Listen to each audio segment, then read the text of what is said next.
Hey, Davis County Elementary families, and welcome to this month's Mental Health Minute. We've been spending the last couple of months talking about media use and its effects on mental health. So far, we've discussed the amount of time spent using media like television, tablets, and video games, and the effect of violent media on our children's mental health. This month, we'll be discussing the negative side of social media use in your child. Now, social media is still considered to be a relatively new phenomenon.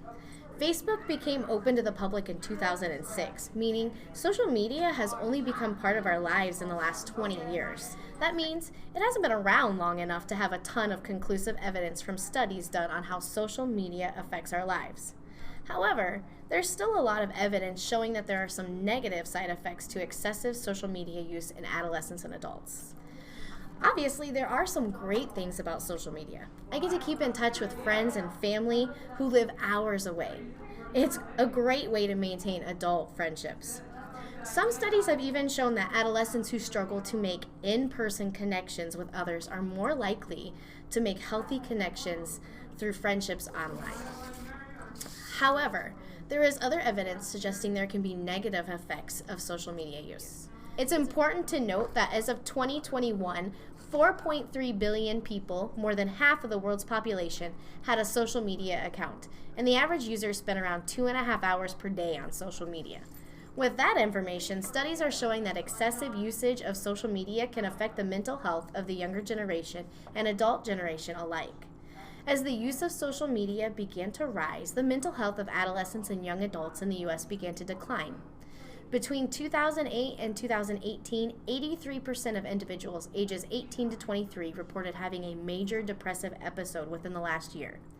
Similarly, suicide rates rose and are now the second leading cause of death for individuals between the ages of 15 and 24. On another note, 32% of 12 to 17-year-olds report struggling with anxiety, and 13% report struggling with depression. Some studies are showing that social media tends to disrupt concentration, impair people's ability to focus. Loneliness is also highly reported among students who use a lot of social media. One study even revealed the more Facebook friends a student had, the higher level of loneliness they reported. Now, there's a lot of speculation as to why there is a correlation between social media use and the rise in anxiety and depression. Sleep disruption, comparisons to others, fear of missing out, fewer face-to-face interactions, and cyberbullying, just to name a few.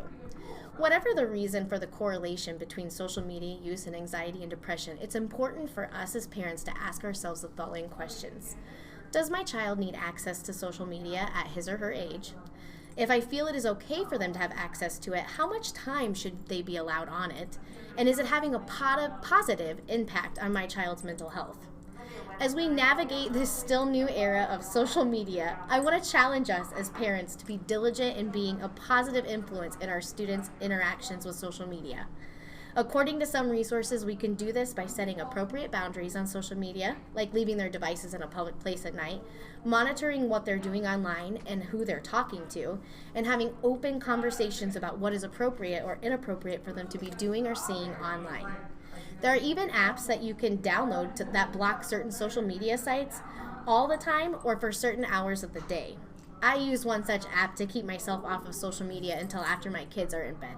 Let's work together to set healthy boundaries with social media and our children and teach them how to have healthy face-to-face interactions. See you next month, families.